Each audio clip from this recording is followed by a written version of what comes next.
What's up guys, welcome back to the channel. If this is your first time visiting the channel, please remember to go and hit that subscribe button down below. I'm aiming to try and get to 1,000 subscribers and I really do appreciate every single subscriber, so please go and hit that subscribe button down below.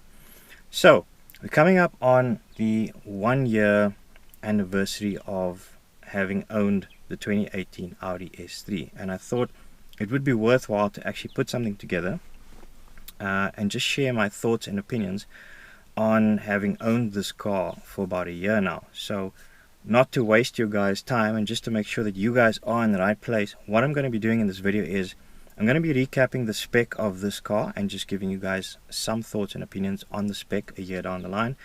I want to talk a little bit in particular about certain aspects of owning the car, and then I want to finish off by actually talking about some of the issues that I've experienced on this car. So if you guys currently own an S3 pre-facelift or facelift, or thinking about getting an S3, hopefully this video will actually help you guys.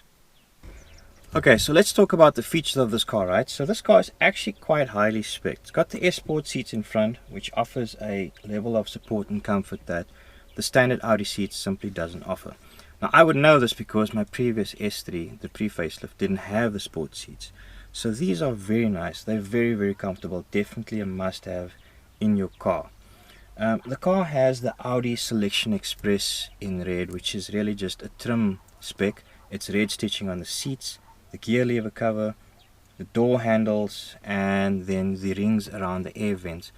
To be honest with you, not sure if I would spec this option again. It's a fairly expensive option, but what I can say is that it does add a level of exclusivity to the interior of the car that you otherwise wouldn't experience if you didn't have it in your car.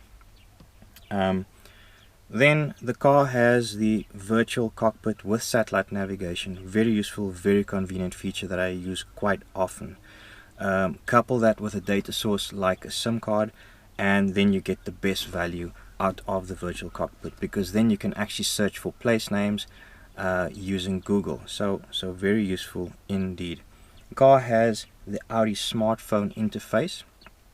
What that allows is it allows you to access Android Auto or Apple CarPlay, and through that you can mirror the screen of your phone onto the pop-up screen of the car. Now it's not an exact mirror, but it does give you access to some of the apps on your phone, like Spotify for example, and it also allows you to use your phone's internal navigation if you so choose to. So that is useful. I make use of that feature from time to time. Besides that, the car also has park distance control front and rear with a rear view camera, and then it's got quite a nifty feature called Park Assist. Now this might be more of a novelty feature to some people. I mean, I've used it a couple of times since I have the car. What Park Assist does is it allows the car to park itself. Now the reason why I don't use it all that often is for the simple fact that I'm always parked about 100 meters away from any other car in the parking lot, and that is just to make sure that nobody comes and parks next to me, opens their door and dings my car. However, there's the odd idiot from time to time that will still come and park next to you even though you're parked about 100 meters away from any other car. Why on earth they would do that, I've got no idea, but they live among us. Moving on, so this car also has the panoramic sunroof, which I think is a must because it helps to open up the space on the interior of the car. It actually creates a bit of an illusion that there is a bit more space inside the car. In fact, I don't think that you would find an S3 in South Africa that does not have the panoramic sunroof. They're just that popular. Besides all of that, the car has the convenience key option with keyless entry, which is great. So you can start the car by a push of a button. Fantastic.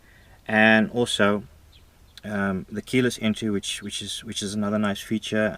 If you're carrying, say, a bag of groceries or something or anything, and you really can't get hold of the key, it's as simple as basically touching on the door handle to unlock the door. Similarly, if you unlock the car, touch on the door handle again. Very useful, and obviously that is limited by the range or the distance at least that the key is away from the car. So there's a bit of safety built into that also. This car is fitted with magnetic ride, which, in my honest opinion, if I really had to be honest about it, I probably wouldn't spec magnetic ride again. Coming from a car that did not have magnetic ride, the difference is noticeable, but really not day and night kind of noticeable. It integrates very nicely with the dynamic drive select mode, so the suspension does stiffen up a bit, but like I said, it's not day and night noticeable. Obviously, if you didn't have magnetic ride, then dynamic drive select mode simply opens the exhaust flaps and probably stiffens up the steering a little bit. And then I think last but not least, on the inside, the car also has the Bang & Olufsen sound system. I think for the little bit of money that you pay extra to get it, it is a worthwhile feature to have. It has an integrated subwoofer, and the difference between the Bang & Olufsen sound system and the standard Audi system is very, very noticeable. If you're going to be getting a car that you're going to be living with for the next 3 to 5 years, it's something that I wouldn't want to skimp on. This is a place where you spend a lot of your time, and you really want it to be comfortable and you want it to be enjoyable, and that is just one of those features that makes it very comfortable and very enjoyable. Moving on to the exterior, I think there's 3 main specs to list. That's the calipers painted in red, the gloss black moldings, and then for me, I think probably the most important feature, and that is the matrix LED headlights with forward adaptive lighting and auto high beam assist. Now, the reason why this is probably one of the best features for me is that it is truly a safety enhancement. The matrix LEDs are almost blindingly bright, but it also works on a very intelligent system, which is based on what the camera in your windshield picks up. So what it's doing is it's constantly tracking light sources in front of the car, and what it then does is it progressively dims the LEDs in areas that are already illuminated. So it's only really illuminating areas that need to be illuminated. So that's great, because then you don't end up blinding the driver in front of you. So definitely a very, very nice, very nifty feature to have on your car. Now, there's 1 or 2 specific aspects that I'd like to talk about with regards to the ownership of this car over the last year. And one of those things is the suitability of this car as a daily drive. Now, if I had to sum up my response to that, there really isn't much that I can complain about. It gives a very smooth, very comfortable drive. It's got a gearbox that is very responsive and really does help to put the power down in a much more efficient manner compared to the pre-facelift S3. It's got a host of safety and comfort features inside the car that actually makes you want to spend more time as opposed to less time in the car. The build quality is fantastic, and Audi is known for that. I mean, there really isn't anything that's rattling or starting to fall apart inside the car. In terms of fuel consumption, it's decent, about 8 to 10 k's to a litre in a mixed urban environment. Typically get about 480 to 500 kilometers out of a tank, which I'm fairly okay with. Overall, I'm very satisfied with this car as a daily driver. It is a fantastic car. No major issues there. The second aspect I want to touch on is the practicality of using this car as a family vehicle. Now, if I had to sum up my response to that, I'd say that it performs fairly well as a family vehicle. I say fairly well for a specific reason, and that is because I've got 2 kids aged 1 and 3. The 1-year-old is still in a baby seat, the 3-year-old is on a booster seat, and with those baby seats on the back, it does tend to get a little bit cramped there for obvious reasons. Also, because of the relatively low ride height, it is a little bit uncomfortable to get in and fasten or loosen baby seat belts. Again, this might be a non-issue to you because you might not have kids, or your kids might be old enough to sit on the back seat directly. Boot space can become a bit of an issue if you put a pram in the boot. Typically with my family, it swallows up about half of the boot space, leaving you with very little boot space for groceries if you do go out shopping with the car. Other than that though,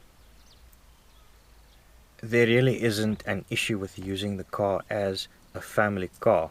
I think if my kids were older, most of these things would actually be a non-issue.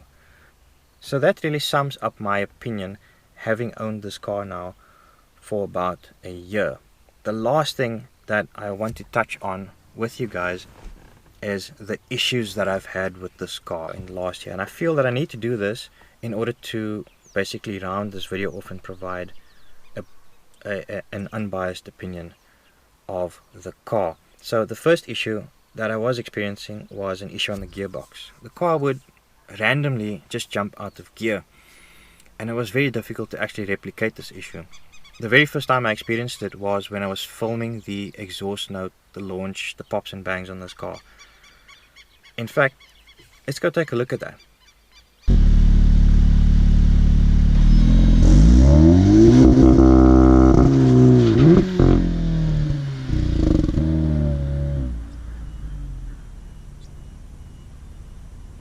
So this was like a really difficult one for the guys at Audi to solve. I had it in there with them on 2 occasions, and on the 3rd occasion they contacted Audi in Germany, who then suggested that they update the software on the gearbox.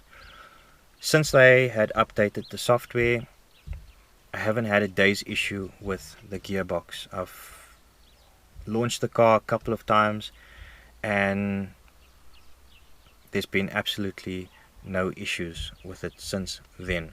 The second issue I wanted to mention is the battery on the car. The first battery that I actually got with the car when I bought the car was faulty. At some stage the battery started swelling in the case, and it just started losing charge, and I just noticed that some of my convenience systems stopped functioning or just weren't functioning correctly. They replaced the battery, and about 4 months later the second battery died as well, and I just couldn't put my finger on it. I mean, I wasn't plugging anything in that could possibly have been draining additional current, but be that as it may, the battery died. So this is the 3rd battery that I've got on this car now. So hopefully this one's gonna last. Hopefully it's just the case that those 2 batteries were faulty. I'll keep an eye on it. I'll let you guys know. Other than those 2 issues, it's been pure enjoyment, pure exhilaration, pure fun to actually drive this car. I really am enjoying it, and I think on that note I am going to sign off and say thank you guys for watching. I hope you guys enjoyed it. Please hit that like button and please go and subscribe. Until next time guys, cheers.